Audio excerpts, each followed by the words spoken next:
STDs కానీ అంటే sexually transmitted diseases, సంతానలేమి సమస్యలకి ఉన్న కనెక్షన్ ఏంటో మనము ఈ వీడియో ద్వారా తెలుసుకుందాం. సెక్షువల్లీ ట్రాన్స్మిటెడ్ డిసీజెస్ అంటే ఎయిడ్స్, గనోరియా, సిఫిలిస్, VDRL ఇలాంటి ఇన్ఫెక్షన్స్ వల్ల ఏమవుతుంది అంటే వీళ్ళు యూజువల్గా white discharge, foul smelling white discharge తోటి కంప్లైంట్స్ తోటి వీళ్ళు ప్రెజెంట్ అవుతూ ఉంటారు.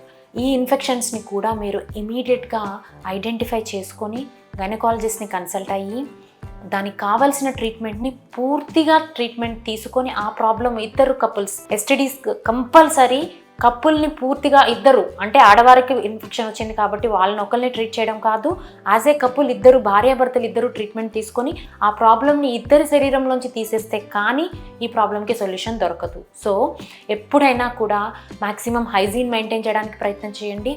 ఇన్ఫెక్షన్ అంటే వైట్ డిశ్చార్జ్ కానీ భార్యాభర్తలు కలిసిన తర్వాత తెలుపులో ఎరుపు అవ్వడం కానీ ఫ్రీక్వెంట్గా ఫౌల్ స్మెల్లింగ్ వెజైనల్ డిశ్చార్జ్ ఉంటే కంపల్సరీ గైనకాలజిస్ట్ని కన్సల్ట్ అయ్యి పూర్తిగా అది శరీరంలోంచి పోయేటట్లు దాన్ని ట్రీట్మెంట్ తీసుకోవాలి.